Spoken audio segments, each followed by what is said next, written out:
Hi, I'm Shane. And I'm Alex. And this is the RPM podcast. Hello, and thank you very much for joining us today. Now, before we begin, we want to just say how sad it was to hear of the passing yesterday of legendary Formula One commentator Murray Walker.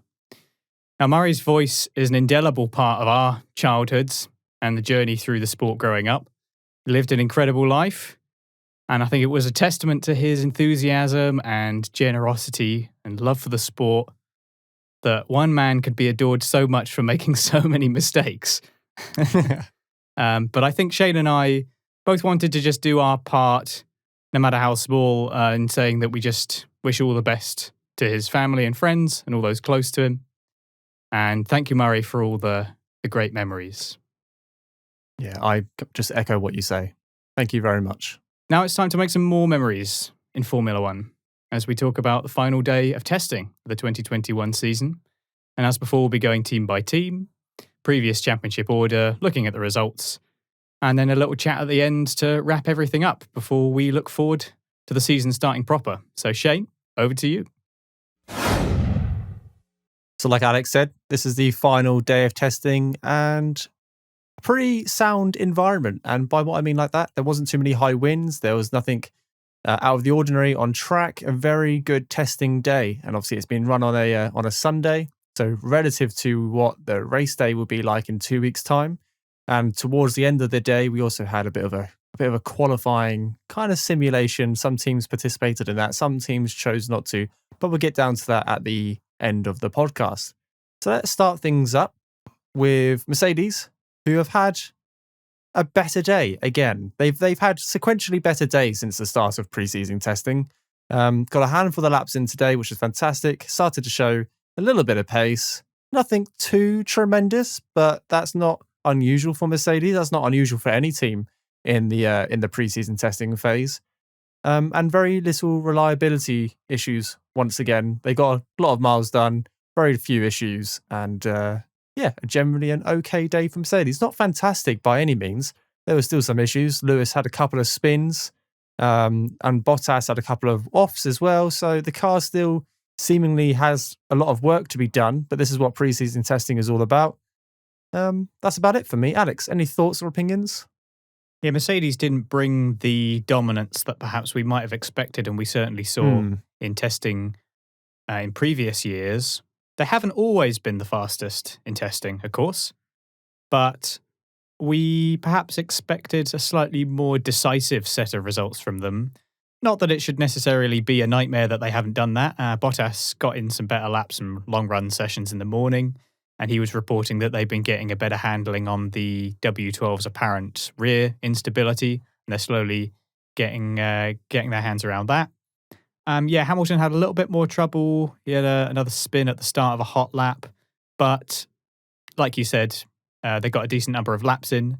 The Mercedes engine, I believe, has had the most laps out of any of the PU providers going around the track in total across testing. I think both today, but also each day, and across testing as a whole, I believe.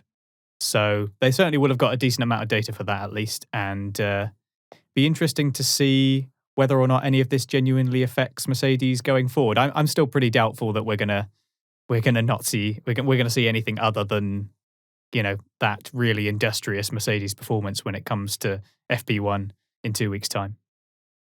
I agree. It's very important to remember, like you mentioned, that there's multiple teams on the grid running this Mercedes power unit. And at the end of pre-season testing, all that data will be going back to the Mercedes power unit factory or research and development department to iron out any issues and to gather that data and to look where they're strong and look where they need to improve. So as much as Mercedes may have not had the combined most laps done over the 3 days, and actually they're nowhere near the top as a team, but the Mercedes power unit has done the most and would have done the most miles, the most laps. So not all doom and gloom.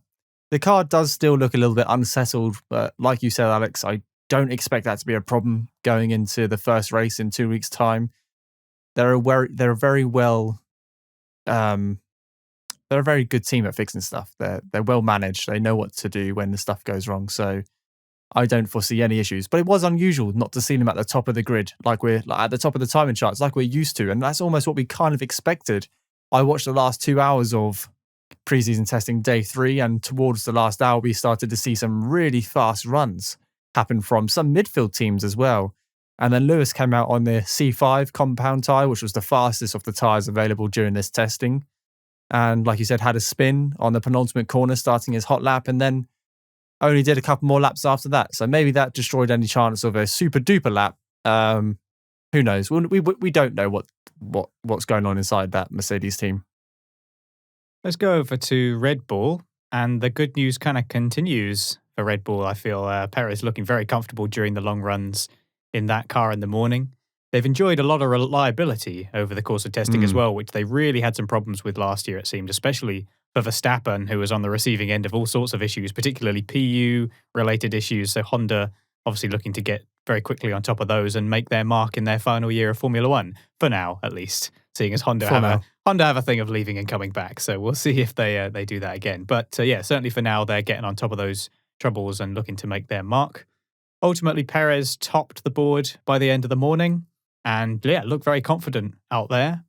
And the story continued into the afternoon with Verstappen, the only driver to hold a 1 minute 28 time in testing overall. And he looked pretty hungry out there on track as they started hot lapping later into the afternoon session.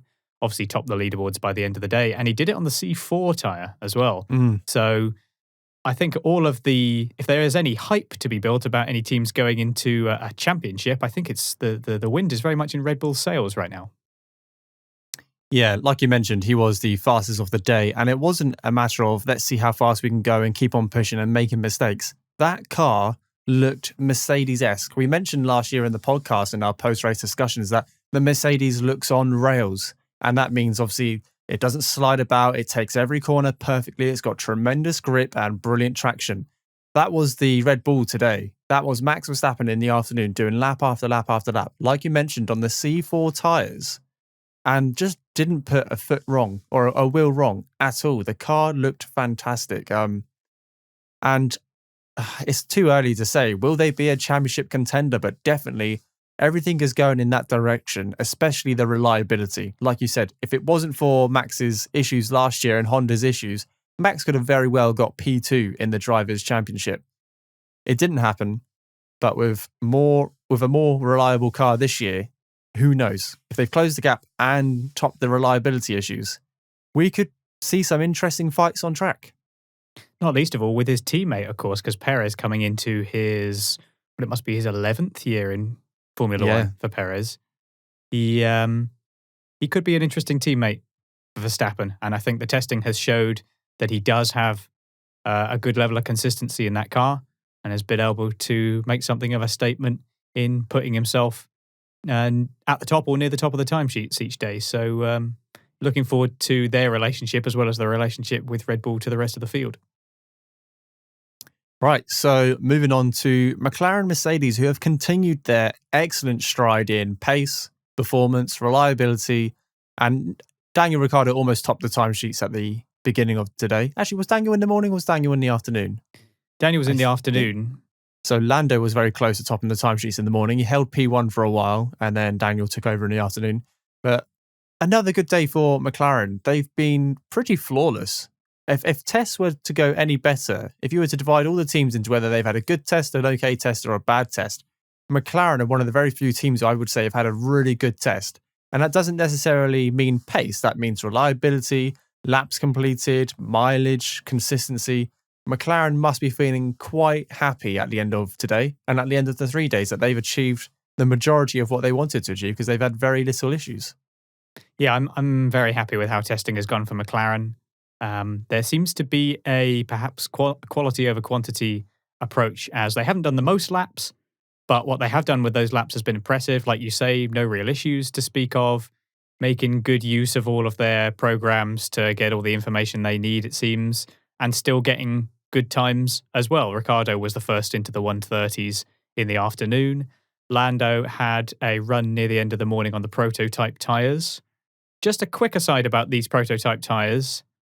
According to Pirelli, they are exactly the same as the standard C3 medium tyres, but they're just made in a different factory.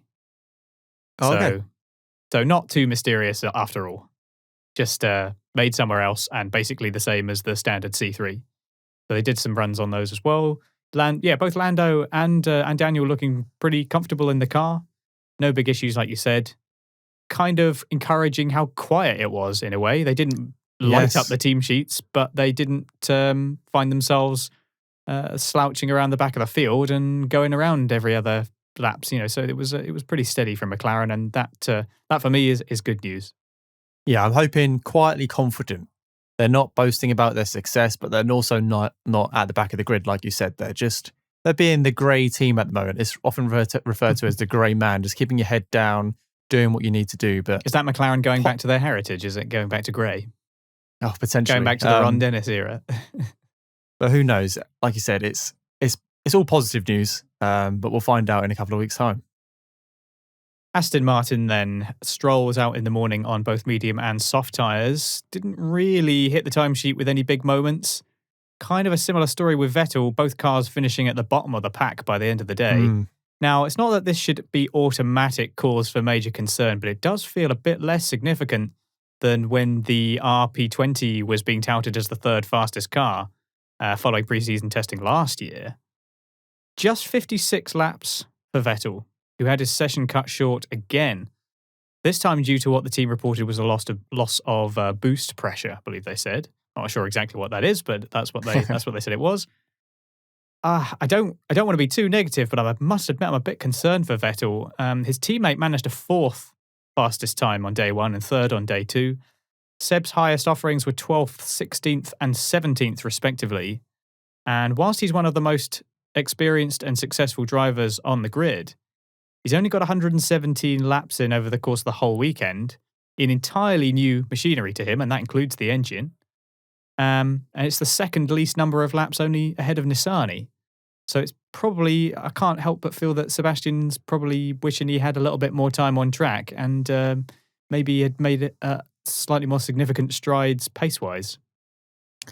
Yeah, it's a shame that reliability issues have hit Sebastian Vettel quite hard in the preseason test. We only mentioned yesterday that how a gearbox change can ruin your whole half a day session and you lose out on critical time because of the short running this year.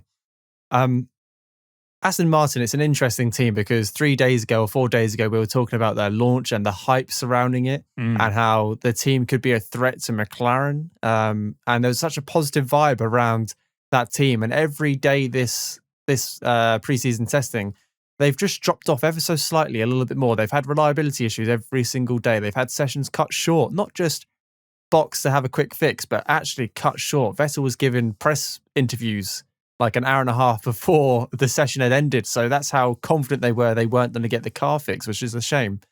I don't think it helps that there was so much hype around that team and they've not under-delivered. I mean, they have under-delivered. They've not got the mileage they wanted. They've not got the experience in the new car they wanted, but not all can be lost. Let's not forget that actually before the Bahrain Grand Prix, we've got a couple of hours of practice.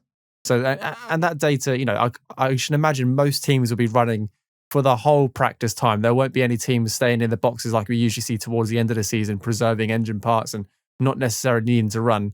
Aston Martin will be one of those teams who will be going out when the clock strikes, well, when the green light goes, and staying out until the end of the session to get that mileage back. But like you said, it's a shame we didn't get to see their true pace because as much as we haven't seen anyone's true pace because it's testing, a 135 and a 136 for your final day of testing is just not where they want to be at all, which is a shame. Yeah, Stroll, on the other hand, seemed a little bit more steady. I've already mentioned that he did manage some fairly fast times overall, but some question marks still over Aston Martin, and hopefully they can deliver a little bit more when it comes to the race weekend proper. So moving on to Alpine, who've had a very quiet day again. We mentioned this about McLaren, how we don't really hear much about them, but Alpine have also done exactly the same. They've got a good number of laps in. So Fernando Alonso got 77 laps in today and Esteban Ocon got 61 on. So 131 laps altogether, which is a good amount compared to the drivers who have just had a whole day, who've got a couple more laps in on top of that, but nothing too significant. No major issues. I haven't seen any spins or incidents or any reliability issues. They've just gone about their testing day and kept their heads down. And Fernando Alonso, again, very consistent driver. We already know this. We mentioned it yesterday, but when he was going around that track, the times were incredibly consistent, hitting every single apex, chucking him in any car, and he will drive it to the best of his ability. And it looks like a very good car. If they can turn it up a little bit more, who knows, what engine mode they're running at the moment. A very steady, in control car, it looks like on track. If they can turn it up a couple more dials, who knows what that car can do. The Renault was very competitive last year. Let's see how they move forward. Yeah, if the A5 is A521, isn't it? If that can sort of follow on from last year's Renault and be as competitive, if not more so, there's no telling what a driver like Fernando Alonso can do that. Which is why in my 5 bold predictions, I said he was going to win a race, because I still think that given the unusual situation that we're in at the moment, I still feel like that's a potential situation we could be in. So we'll see. But Alpine, the 4th highest number of laps overall over the whole of testing, 396 laps completed total. So yeah, another kind of quiet session where they just got the business done. Alonso with his consistency. Ocon, I was sort of looking to see what he was up to and try to make some notes. I don't really have much to say about him, though. They just kind of quietly got on with the business. Didn't seem to have any issues, similar to McLaren. They just got the job done. Let's do Ferrari then. Now, Leclerc was looking very fine form early on in the morning. In the first session, he put a time on the mediums that was just under 0.2 off of Bottas's time on the softs that topped the timesheets the day before. So Leclerc already early on fine form. Both he and Sainz haven't looked super comfortable in the red car over the course of the weekend. It seems like they've had a few teething problems getting used to it, but I think Charles did report that he felt that the overall sort of stability of the rear of the car had been improved compared to last year. And Sainz also, as the afternoon session drew to a close and the hot laps started coming in, he did eventually seem to get more to grips with it in the afternoon and ultimately put it 3rd highest by the session's end. I think that was on the C5 or C4. I apologise that I don't remember exactly what tyre that was on. But overall, it seemed like both of them slowly starting to get more comfortable with that car, and no real major issues for Ferrari. It seemed like they'd worked out more of their reliability issues they were having earlier on day one. Yep, I echo exactly what you said. I think Ferrari reported today that they've made up that deficit in a straight line they had last year, which was around 0.6. So I'm not sure what that's in comparison to, like we've said before. Yeah. But Ferrari are happy that they've made back that deficit and that the straight line speed is no longer an issue for that car. And with the improvements to the rear end, hopefully they'll become competitive again.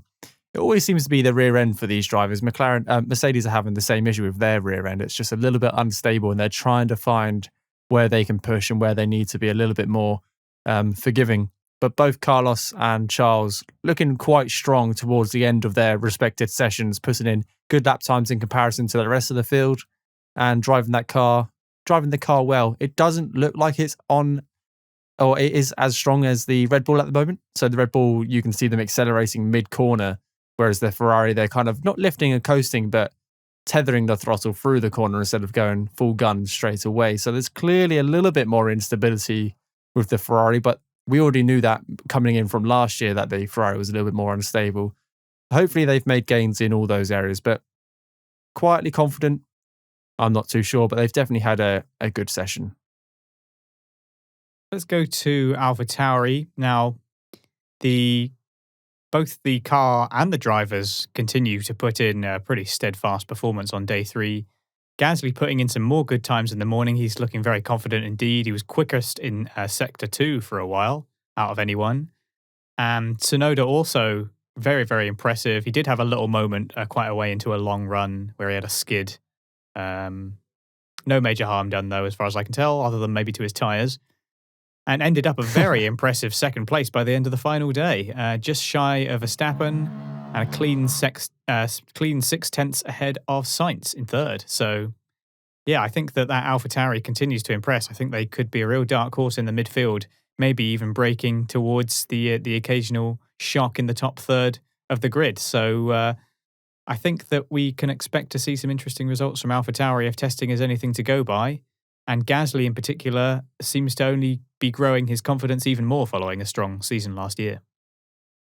Yeah, like you said, AlphaTauri have continued to improve throughout this preseason testing era we have. And the word shock comes to mind when I saw the pace of Yuki. It was absolutely fantastic. He was top of the timing charts for a long time.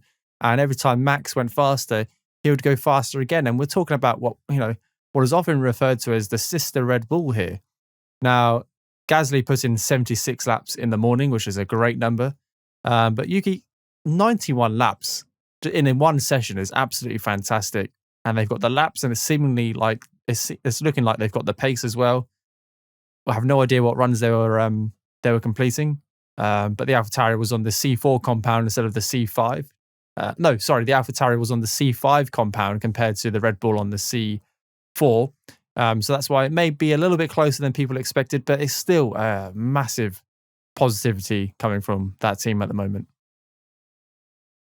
Okay, so to the next Alfa Romeo. Raikkonen finally took to the track, put in more laps than anyone else today. His final tally was 165 laps in total. Obviously, making sure that he's testing everything that's possible to test in that Alfa Romeo car. There was a very nice moment. We just mentioned Tsunoda. There was a very nice moment where he, the oldest driver on the grid, went P1 to replace Tsunoda, who's the youngest on the grid, who himself had just gone P1. So sort of exchanging places of youngest to oldest, which was rather nice.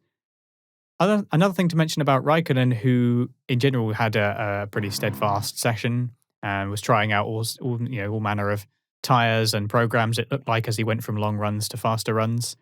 But one more extra thing to mention about him was that he and Sainz seemed to have a little bit of a ding-dong near the end of the session. I believe there was contact between the two of them. They seemed to be having a little bit of a race going into... I can't remember exactly where it was on track. Was it going into the sort of Sector 3? It was going into Sector 2, where you come out, you just finished Sector 1, you go downhill a little bit, and there's a left-hand turn, quite sharp, going downhill off camber. And they went quite wide. And then they almost had a race back to the pits or to finish that lap. It was very strange because we've gone the whole day with very little incidents between drivers. I know Lewis Hamilton and Nikita Mazepin also had their own separate incident, which we'll talk about later on. But this was a little bit more significant because the red flags had dropped. The end of the session was declared. The results were on the table, and yet these two drivers were gunning it back to the pits. And Carlos didn't look too happy about the situation. But yeah, just an interesting little scrap after the session had ended. Yeah, they just had a little bit of fun. Maybe it was their opportunity to get a little bit of racing in. Got a bit carried away, perhaps. Maybe some words exchanged afterwards, but. Otherwise, it seemed relatively harmless. Hopefully, nothing got too damaged because otherwise it's a pretty expensive change for something that really wasn't necessary at all. No, not at all. And they only just made contact. So hopefully, like you said, no sensors were lost during the making of that TV program. Hopefully not. But Raikkonen himself ended up fourth in the end, wasn't he? Bagged a 1:29.7. Yeah. And was this Raikkonen's first day in the car? I believe he... gave Antonio the first 2 days, which is great because obviously he's a younger driver, isn't anywhere near as experienced as Kimi. And I believe Kimi turned around and said, I've been in the sport for X amount of years. I can drive a Formula One car, which is fantastic because then he got in on the final day of testing and drove 165 laps, which was the most out of any driver in the individual session. And seemingly just breezed it. I'm sure he was a little bit worn out afterwards, but it just goes to show you can be the oldest guy on the grid, but you can put all the youngsters to shame by smashing out 165 laps. I mean, that's ridiculous. Yeah, he had one hell of a session, showed why he's the Iceman. And a good shift for Alfa Romeo. Car is looking positive, didn't really seem to have any issues as far as I could tell. And I'm really looking forward to seeing what that Alfa Romeo can do because... it's just so damn good looking. I hope to see a bit more of it this season. It is a good looking car, you're right. Yeah, so now you Haas. mentioned Mazepin. Let's go on to Haas. So Haas have had a bit of a quiet day. They kind of just rinse and repeat the first 2 days really with less reliability issues. They're currently situated in 14th and 15th place with Nikita in 14th and Mick Schumacher in 15th. Not much time in between them, so I don't think you can look into anything there. Both drivers getting a similar amount of laps on the grid in the 60s and in the 70s. So that's good running for the Haas team. Again, I can't help but when we mention Mash, just feel a little bit doubtful. And it's a shame that they're not going to develop this car any further because they've got two drivers who are clearly hungry for it. They're quite consistent. Obviously, they're going to make mistakes. They're two brand new drivers. It's just a shame that they're not going to bring that car anywhere. Well, they're not going to do any work on that car throughout the whole year. It doesn't seem like it. No, we've already touched on the nature of what is likely to be Haas's season. We don't know for certain, but when you say you're not going to develop your car over the course of an entire season, and we already know that it's built upon a car that had some pretty big issues, fundamental before, issues, yeah, and was dealing with the fallout of a difficult PU situation. Yeah, it's hard to be too positive about what is likely to be Haas's season, but I do hope that it's good experience for both those rookie drivers. And they definitely had a pretty consistent testing day today. They've put in an awful lot of laps over the course of the whole testing, which is good news. They need that reliability. That's the one thing they need to be certain of going into this season, is that if they're not going to be faster than loads of people, the least thing they can do is make sure that they are there again and again, lap after lap, putting in the times and not having to deal with any kind of reliability issues or mistakes like that. So that's the one thing it looks like they can at least count on. They're running the Ferrari engine, aren't they? Yeah. So interestingly, I looked into a breakdown at the end of the long runs in the morning. So throughout this whole preseason testing, it's usually long, heavy runs in the morning, slightly less heavy runs, and what was a little bit of a quali run towards the end of this session. But the Alfa Romeo and the Ferrari, their long run pace was pretty identical throughout the whole of the first part of today.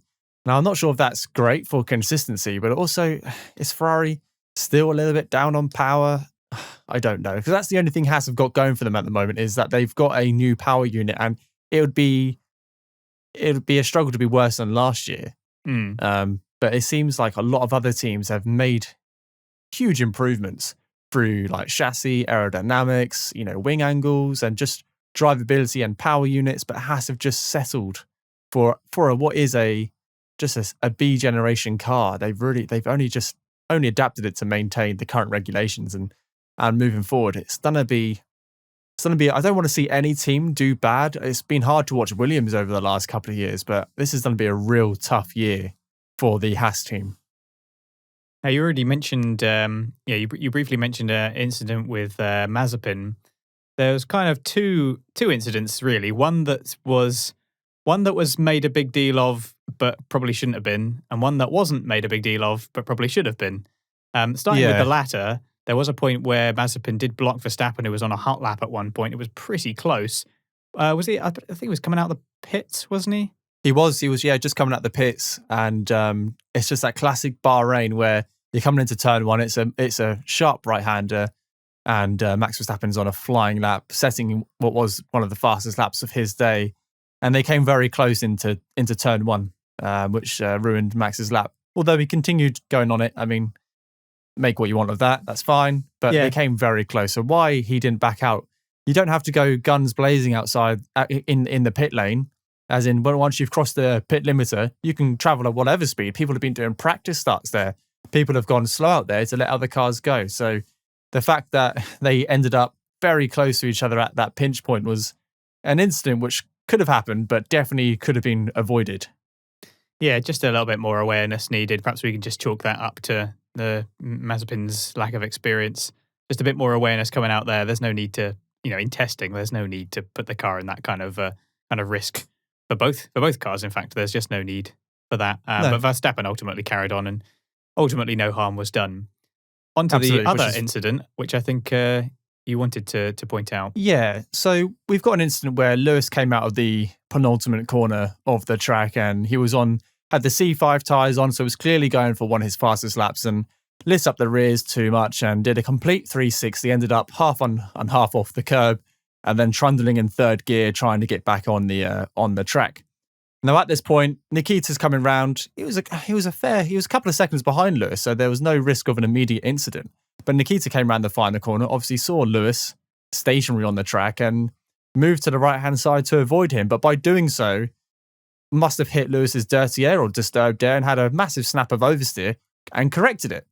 Now, on the radio, he said, haha, have a look at that onboard. I almost drove into Lewis.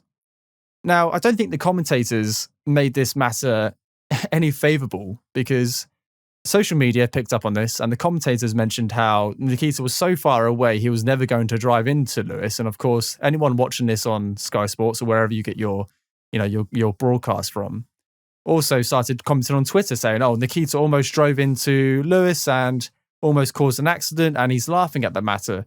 But if you actually look at the footage and if you forget the fact that it's this controversial driver, Nikita Mazepin, which people are still have huge issues with, which outside of Formula One, you can think about what you want. But this driver came around the corner, saw a stricken car, corrected his racing line, had a massive snap of oversteer, and then corrected it.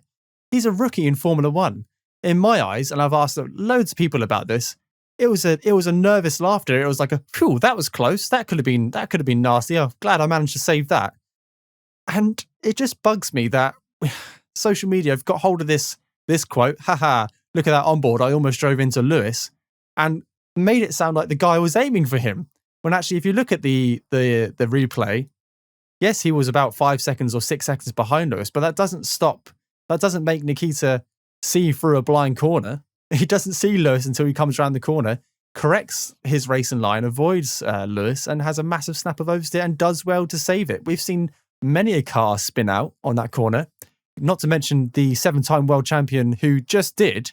So he did really well to avoid him and then correct his oversteer snap and then continue on his lap. The fact that people got hold of this quote and started writing all these horrible things over social media just does my head in. I know, and we're not denying that he is a controversial person at the moment, and I don't agree with what he's done outside of racing, but this is a racing podcast, so I'm going to comment on the racing itself. And in my eyes, that was a genuine, nervous response. And actually, if you look on his Twitter now, he's come out and he's felt the need to turn around and say, well, had a close moment with Lewis on my race run. Tyres were almost finished and I'm glad we didn't touch. It was an anxious sound of relief, which is fair enough because I think anyone who looks at that comment and actually watched it live or watched his on board, it does sound like a sigh of relief. And it doesn't sound like he's trying to purposely annoy someone or put the car into Lewis. It just baffles me how social media can take a quote of a driver driving at 160 miles per hour, has a snap of oversteer, and then punish him for saying something which probably was just a sigh of relief. I'll stop talking about it now, but just thought I'd get that out there. Yeah, I think that's a very reasonable reading of it. I'm looking at the footage itself. It just seems like a nervous laugh, like a nervous reaction because he almost stuffed it. There's one accident and he almost contributed to it, came very close, did pretty well to avoid it. With whatever you think of the guy, it's not making the situation by directing unnecessary nastiness towards him or towards Haas as a team in general. There is a very kind of negative vibe around it, and the situation is not helped by being nasty. And by looking at criticizing absolutely every single thing, no matter what has, or always reading the worst possible intention, no matter what the outcome. If we're going to criticize the guy, as I mentioned before, when we talked about him blocking Verstappen, let's criticize him for something that he has done and that is demonstrable and that we have some information about that we can look at and say, look, this needs to be corrected. This isn't acceptable. This incident with Hamilton, there doesn't really seem to be anything wrong with it, and nothing, ultimately, no harm came from it. Yeah, I mean, people have said far worse on the radio in most recent seasons, so let's just leave it like that. But Haas, a fairly okay day, nothing too special. We can't get too excited because, again, they're not doing anything to their car as of today. So that's it. Their car is fully developed and that will be their 2021 contender. All right, then. Williams then to finish up. Russell finally out on track.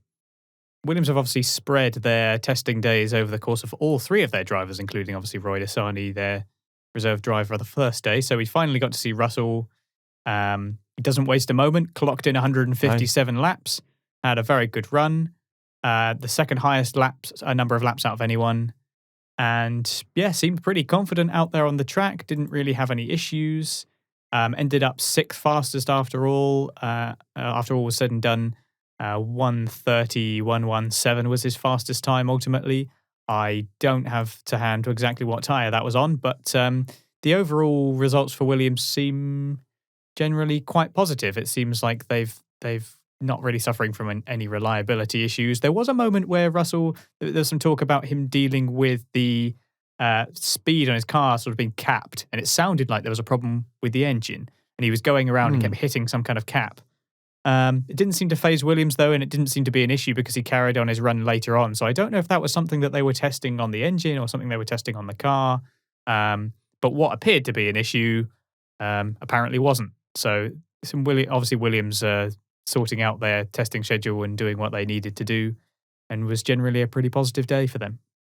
They might be running specific software on their power unit, because I know Mercedes weren't running into Gear 8 for the majority of the day, and then when they got to their fast laps or their hot runs, quality runs towards the end of the day, that's when they started moving into the 8th gear. So maybe it was something they had planned to do. Who knows? But it's quite nice not to see George and obviously the drivers that we have seen testing at the bottom of the grid.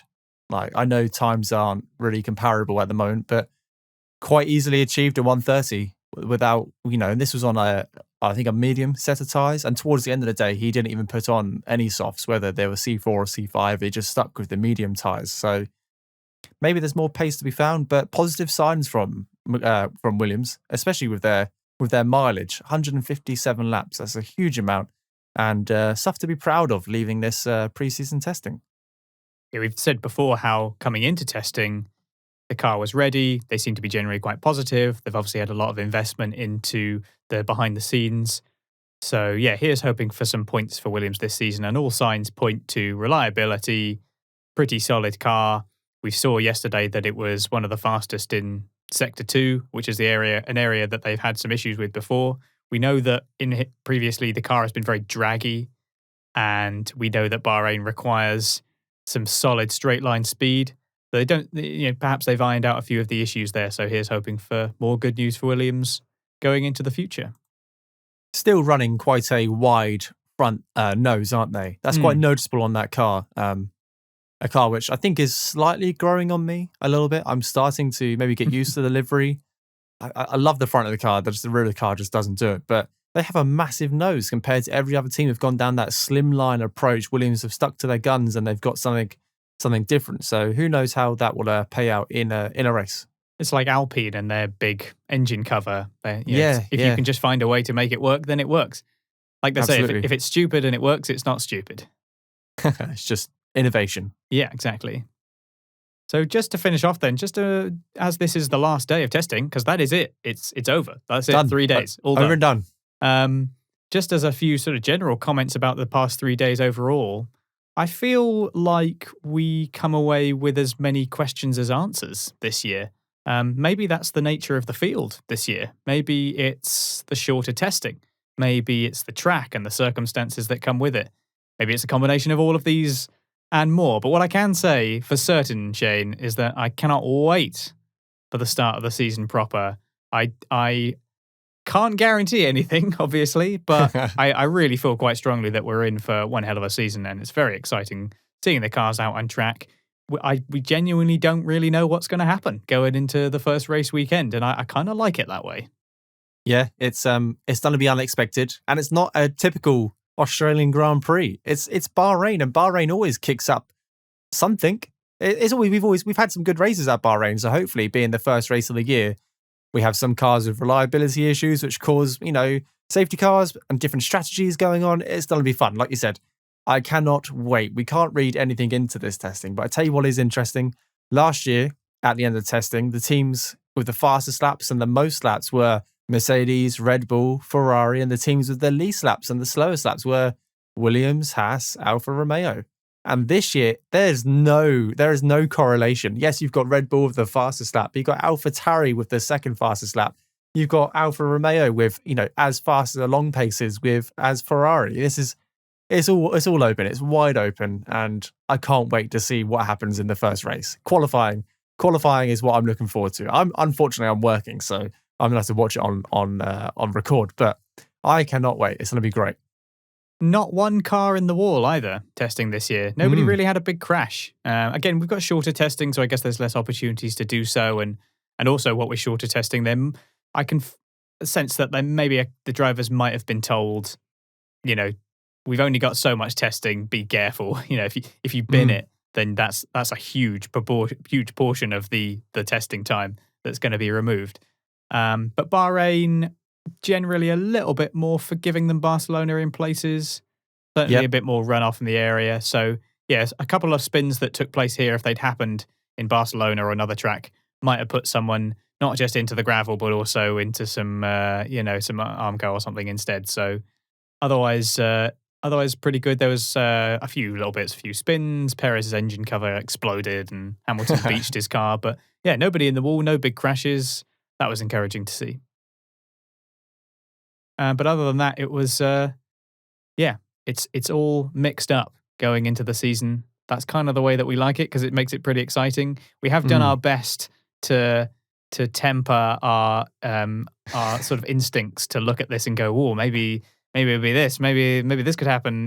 There's only so much we can draw from it, as has been repeated hundreds of times, both here and in podcasts and TV broadcasts and radio broadcasts all around the world. It's just testing.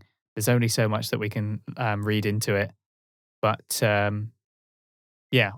can't wait going into the new season. I think if testing is indicative of anything, it's indicative of maybe not business as usual. Yeah, very true. And we might sound like we get excited when we talk about McLaren's pace, and there's no hiding that we are, McLaren fans. However, I got excited today when AlphaTauri started topping the timesheets. I got excited when George Russell went P6. I got excited when Kimi Raikkonen took P1 off the AlphaTauri. I just get excited about racing, and I want all teams to be as fast as one another to promote good racing, even if that's at the detriment of my favourite driver winning the world title. As long as we get a title which goes down to the wire, can you imagine it going down to the final race of the year? Again, that hasn't happened in years. Imagine if we get that kind of racing again, and then we'll change all the regulations for next year and it'll be a procession. But no, we get excited about every team doing well and the prospect of some fantastic racing. Maybe we should have 3 days of testing from here on in. Yeah, absolutely. So there we have it. 3 days of testing over and done with. What do you think? Let us know who you think is at the top of the pecking order. Is there a pecking order? Who knows? Tag us on Twitter if you think that you've got the running order sorted out. And if you're on YouTube, you can drop us a question or anything wherever you listen. Let us know if we've missed anything. Send us your thoughts or questions to us at RacePerMinute on Twitter. And you can also get in touch with us at raceperminute.com or commenting below if you're on YouTube. If you've enjoyed the episode, please give us a like rating or a thumbs up. And if you like what we do, please consider subscribing or following wherever you get your Race Per Minute podcast. So Spotify, Apple Podcasts, YouTube, Podbeam, wherever. And if you really want to support the show and help keep the quality content coming and receive some lovely rewards by donating as little as £1 a month at patreon.com/raceperminute. That's it for pre-season testing. That mini segment is over and done with. Not got much planned now until lights out. We'll have a couple of sprint races. I guess we'll get back into those. We'll throw a couple of those up over the next 2 weeks, and then back to business, back to the post-race discussions. And just saying it again, got a massive grin on my face, and I can't wait. Yeah, we need to try and finish our sprint championship before the new game comes out. Preferably, we've still got a few rounds to go. But we will see you in Bahrain again in 2 weeks. See you then.